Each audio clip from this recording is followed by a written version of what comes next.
The findings from the Fitzgerald site are deeply troubling. The sonar scans confirm unexplained shapes.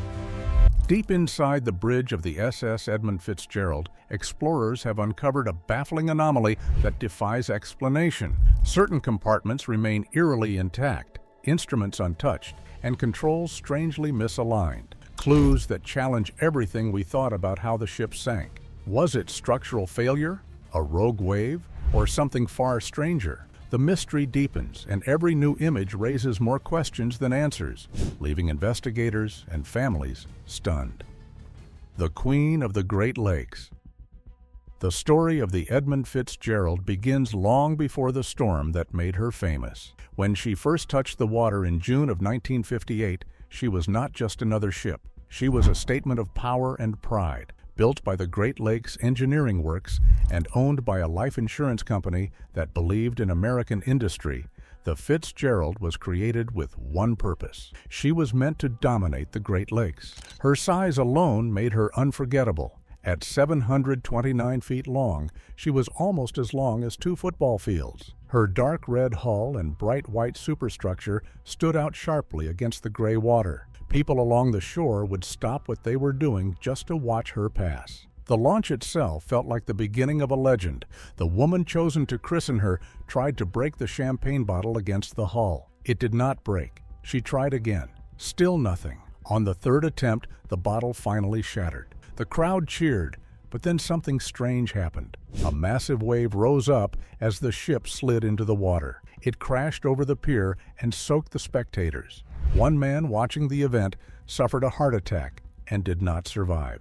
Many who witnessed the launch whispered that the ship had been born under a cloud of bad luck. No one imagined how this moment would be remembered decades later. Inside, the Fitzgerald felt more like a comfortable hotel than a working freighter. The crew enjoyed air-conditioned rooms, tiled bathrooms, and a kitchen run by full-time cooks. There was even a guest lounge created for company executives. Sailors often said that serving aboard the Fitzgerald felt like being part of a special group. She had a reputation for speed and strength. On many trips, she broke cargo records while carrying more than 26,000 tons of taconite from the mines near Duluth to the steel mills of Detroit and Toledo. For nearly 20 years, she moved through storms and heavy weather without a single major accident. More than 700 successful voyages built the belief that she could handle anything the lake threw at her. Families in the lake towns knew her shape on the horizon. Children pointed at her and called her the Queen of the Great Lakes. Yet hidden beneath that trust was a truth no one could see.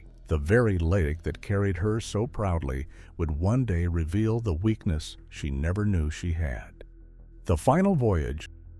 On the morning of November 9, 1975, she left Superior, Wisconsin, with more than 26,000 tons of taconite pellets. It was a routine trip to Detroit, a trip she had completed hundreds of times. The air felt colder than usual, but the lake looked calm. No one on board imagined that this peaceful beginning would become one of the most mysterious endings in Great Lakes history. Weather reports from earlier that day mentioned rough conditions forming far to the west. At first, no one believed the storm would grow into anything unusual. The Great Lakes are known for sudden changes in weather. Sailors often say that the lakes have a mind of their own. They can stay calm in the morning and become wild by the afternoon. What no one knew was that 2 powerful weather systems were heading directly toward each other. One was a cold, dry system coming from Canada. The other was a warm, wet system rising from the Gulf region. When these 2 systems collided over the relatively warm water of Lake Superior, the result became known as a November witch. Sailors feared this type of storm more than any other. By the next day, the lake had turned vicious. Winds rose to more than 70 miles per hour.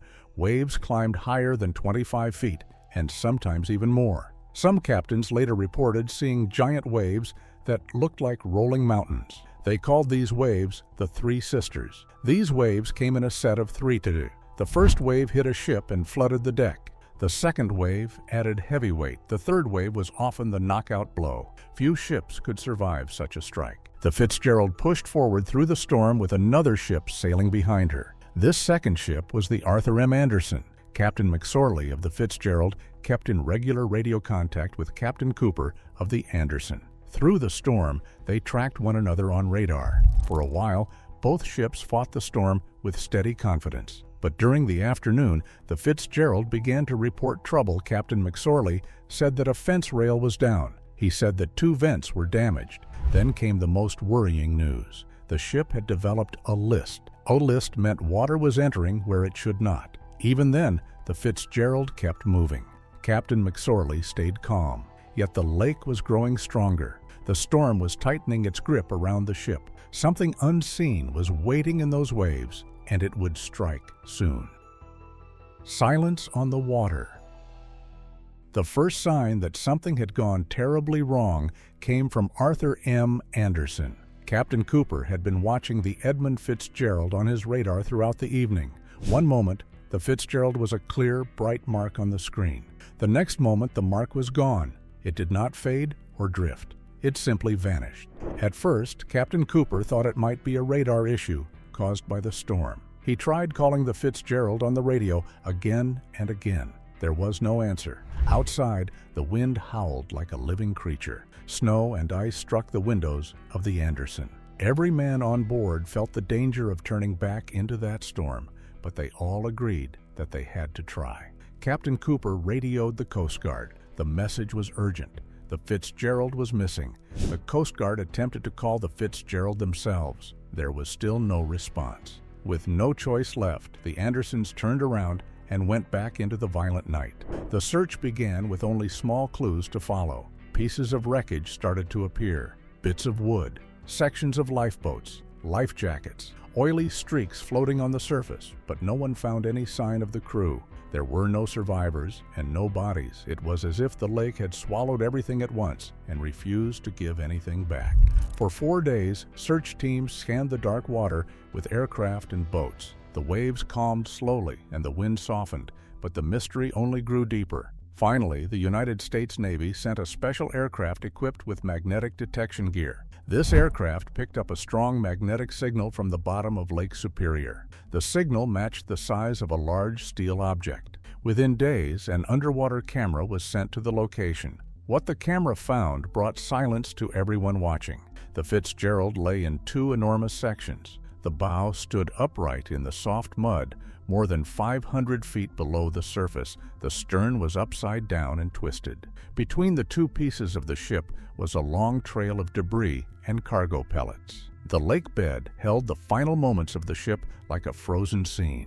Investigators stared at the images. They had the wreck, but they still did not have the reason. The ship was found. The crew was lost. The cause remained hidden in the silence of the lake. Then comes 50 years of unanswered questions. The discovery of the wreck should have given clear answers, but instead, it created a storm of new questions. For years, investigators argued over what truly happened in those final minutes. The United States Coast Guard released its official report in 1977. Their conclusion focused on the ship's hatch covers. These covers protected the cargo holds from the waves. Each hatch had many clamps that had to be tightened by hand. The Coast Guard believed that some of these clamps were worn out or not sealed well. If water poured into the cargo holds, the front of the ship could lose buoyancy and sink very quickly. The theory made sense on paper, but it upset the families of the 29 men who died. The crew of the Fitzgerald had a strong reputation for discipline. Many people refused to believe that they would leave clamps unsecured. Another theory came from the Lake Carriers Association. They believed the Fitzgerald had sailed too close to a dangerous underwater area called 6 Fathom Shoal near Caribou Island. The charts of that region were known to be unreliable. If the Fitzgerald scraped the bottom even once, it could have opened a crack in the hull. Captain Cooper of the Anderson told investigators that he had watched the Fitzgerald move strangely on the radar around that time. It looked as if the ship rose sharply and then dipped, which could match the moment she struck a hidden ridge. If this theory is correct, the ship may have been taking on water long before she sent her final message. A third explanation came from the National Transportation Safety Board. They suggested that the Fitzgerald might have suffered a catastrophic structural failure. In 1969, the ship had been cut in half and lengthened to carry more cargo. After that, her load limits were raised again. This made her ride lower in the water during storms. Many engineers worried that the added weight and length made the hull more vulnerable. A huge wave could lift the bow and stern at the same time while leaving the middle unsupported. If the hull bent too far, it could snap. This would explain why the ship disappeared so suddenly without sending a distress call. A fourth theory involved a rogue wave.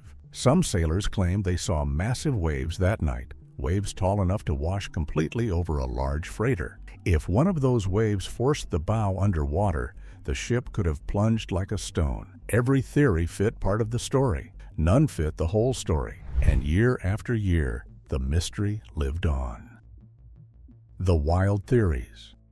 When official explanations failed to answer every question, people began to look in other directions. The sinking of the Edmund Fitzgerald felt too sudden and too clean to accept without deeper curiosity. Over time, strange ideas grew around the story. Some sounded possible, others drifted into the world of mystery and folklore. All of them came from one simple truth. No one truly knew what happened during those final minutes. One of the most unusual ideas involves mysterious lights in the sky. Several pilots and people living near Lake Superior reported strange moving lights in the nights before the ship went down. Their stories mentioned bright shapes that moved too quickly to be aircraft. These reports led some people to wonder if the crew saw something they were not expecting. There is even an old story from a man in Ontario. He claimed he heard radio chatter on the night of the storm. According to him, one of the voices from the Fitzgerald shouted a warning before the radio suddenly went silent. Most experts doubt this story, but the tale still circles around the lake like a ghost. Another theory focuses on the area known as the graveyard of the Great Lakes. This region near Whitefish Point has taken many ships over the years. Some ships disappeared without leaving a single trace. Sailors speak of a ghost ship called the Bannockburns that vanished in the early 1900s and was later seen drifting across the lake covered in ice. Stories like these make people wonder if there is something unusual about that part of the lake. The Fitzgerald went down in almost the same region. The idea of a Great Lakes triangle grew from these patterns. There is also the theory of magnetic trouble. The rocks under Lake Superior contain strong natural minerals that can interfere with compasses and instruments. Some sailors say their needles spin or freeze for no reason. Captain McSorley told the Anderson that his radar was gone. If other instruments failed at the same time, he could have been sailing blind during the worst moments of the storm. A small mistake in that situation could have become fatal. Then there are those who believe the Fitzgerald was cursed from the start. They point to the failed champagne bottle, the wave that struck the launch crowd, and the man who died at the ceremony. They point to strange coincidences in the ship's history and the tragedies that touched families connected to her owners. People kept searching for an answer, and decades later, new technology finally allowed experts to return to the wreck in a way that had never been possible before.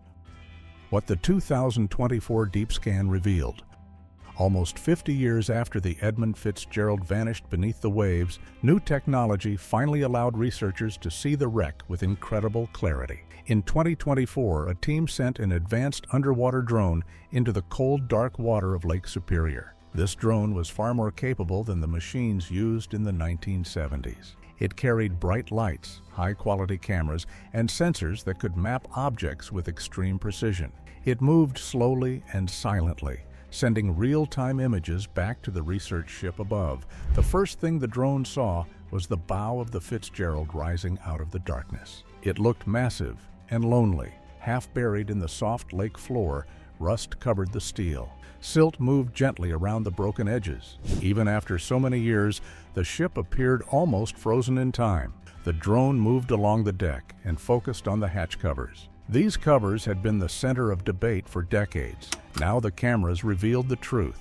Many clamps were missing. Others were bent or broken. Some had been torn off completely. This pattern of damage showed that water had likely entered the ship from above during the storm. It did not prove the exact cause, but it supported the idea that the storm hammered the hatch covers harder than anyone expected. As the drone continued forward, it scanned the damaged vents, the twisted railings, and the gaping openings where machinery once stood. The lights reflected off shattered steel, showing deep dents that looked like the marks of tremendous force. The drone then moved toward the center of the wreck. Here, the hull plates were pushed inward in strange shapes, suggesting that the ship may have bent under pressure before breaking apart. The most surprising discovery came inside the bridge area. The drone saw a small object that had survived in an unexpected way. It was an audio tape. This was not a black box and not a data recorder. It was a voice tape from the radio room. No one ever imagined that such a fragile item could survive half a century underwater. This tape might contain the last sounds heard on the Fitzgerald. It might hold Captain McSorley's real final words. It might hold the sound of the hull cracking or scraping, or something else entirely. Experts took the tape for careful restoration. They believe it may reveal clues no one has ever heard before. The world waited, hoping for answers that had escaped everyone for nearly 50 years. But the tape was not the only surprise hidden inside the bridge. Something else waited there, something no one expected. The anomaly inside the bridge. Recent ROV footage, combined with sonar mapping, has revealed sections of the bridge that are puzzling to researchers. Certain compartments appear far more intact than expected, given the violent breakup reported elsewhere in the wreck. Bulkheads and control consoles show unusual misalignments, suggesting the ship may not have simply shattered under stress, but experienced a more complicated failure. Some fittings and instruments remain in place, resisting what should have been overwhelming forces. This has led experts to reconsider assumptions about how the ship broke apart, pointing toward a gradual or uneven structural collapse, rather than a single catastrophic moment. The exact cause of the anomaly is still debated. One theory focuses on mechanical failure, such as a fracture in a critical support beam or structural joint, which could have caused cascading damage through the ship. Another possibility is external impact, whether from shoaling, where the ship ran aground on a sudden underwater ridge, or from an unusually large rogue wave that struck with immense force. More exotic theories also circulate, suggesting extreme underwater dynamics or forces beyond standard maritime conditions could have played a role. Understanding the bridge anomaly is more than a technical challenge. Legal and logistical restrictions make deep water exploration extremely difficult and costly, as the site is protected due to its status as a maritime grave. Despite these challenges, investigators continue to gather and analyze the high-resolution footage to piece together a timeline of failure. Each observation offers clues, but definitive proof remains elusive. For the families of the 29 crew members lost in the disaster, the stakes are deeply personal. Confirming the cause of the bridge anomaly could bring much-needed closure, clarifying how the tragedy unfolded. Yet the mystery also carries the potential to raise even more questions, leaving loved ones to grapple with the limits of understanding what happened beneath the waves. The bridge anomaly remains a haunting symbol of the unknown, a puzzle that intertwines technical investigation with human emotion. What do you think really caused the strange anomalies inside the bridge? Drop your theories in the comments below.